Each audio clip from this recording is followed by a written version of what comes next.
मित्रांनो, तुम्ही प्रवासात असताना तुमची बस कोल्हापूर बस स्थानकात प्रवेश करते तेव्हा तुमचं लक्ष वेधून घेते ती कांदा पोह्याची गाडी। मोठे ताट भरून शीग लावलेले पोहे आणि त्यावर तळलेल्या शेंगदाण्यांची अफलातून झालेली सजावट आपलं लांबूनच लक्ष वेधून घेते।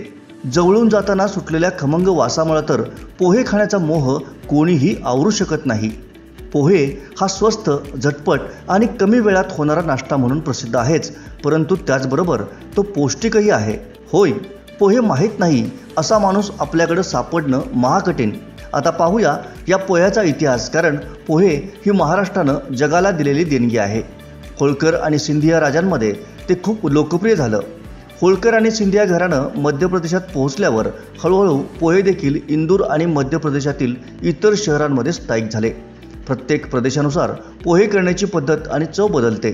महाराष्ट्र, ओडिशा, मध्य प्रदेश, तेलंगणा, कर्नाटक, गुजरात, राजस्थानमध्ये पोह्याचा नाश्ता प्रसिद्ध आहे।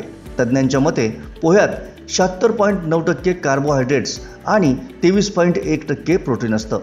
पोहे हा उत्तर भारतातील अतिशय प्रसिद्ध पदार्थ आहे। हे चवदार तसेच पौष्टिक अन्न आहे। पोहे खाल्ल्यानं तुमची प्रतिकारशक्ती मजबूत होते, कारण पोहे फक्त हिरव्या भाज्या वापरून बनवलं जातं। कोल्हापूर आणि पोह्याचं नातं फार जुनं आहे आणि अतूट आहे। पोह्याची भरलेली प्लेट, त्यावर कोथिंबीर मारून, लिंबू पिळून, थोडी शेव टाकून खाण्यात जी मजा आहे त्याचं वर्णन शब्दात करता येणार नाही। त्यामुळं नाश्त्याच्या पंक्तीत अगदी वडापाव, मिसळ, सर्व प्रकारची भजी, इडली, वडा यांच्यासोबत कांदा पोहे आपला वेगळा रुबाब टिकवून आहे। कोल्हापुरात अनेक ठिकाणं आणि हॉटेल्स पोह्यासाठी प्रसिद्ध आहेत। आज पोहे दिन आहे। पोहे दिन हे महाराष्ट्र म्हणा, कोल्हापूर म्हणा, आपल्या महाराष्ट्रात सुरुवातीला सकाळी नाश्ता म्हणले की पोहे, लोकांना उठलं, आंघोळ झाली, काय झालं तर पोहे खाल्ले की समाधान होतं। त्यामुळं पोह्याला आपल्या इकडे खूप महत्त्व आहे। त्यासाठी आमच्या इकडे सुद्धा पोह्यासाठी खूप डिमांड असतो। आमचा सकाळचा नाश्ता 8:30 ते 12 वाजेपर्यंत असतो। आमच्याकडे सकाळी पोहे केले की साधारणपणे 10-10:30 वाजता पोहे संपतात। त्या पद्धतीनंच आम्ही गरम गरम कस्टमरला प्रत्येक वेळी संपले की नवीन बनवायचे, द्यायचे, या पद्धतीने आम्ही पोहे करत असतो। आणि पोहे खाल्ले की माणसाचं एक समाधान होतं की बाबा आजचा दिवस पुढं चालू करायला आपल्याला काय चांगल्या पद्धतीनं जातो। त्यामुळे पोह्याला आपल्या इथं खूप महत्त्व आहे आणि जागतिक आपला जो पोहे दिन आहे त्यासाठी पोह्याशिवाय दुसरा पर्याय काही नाही।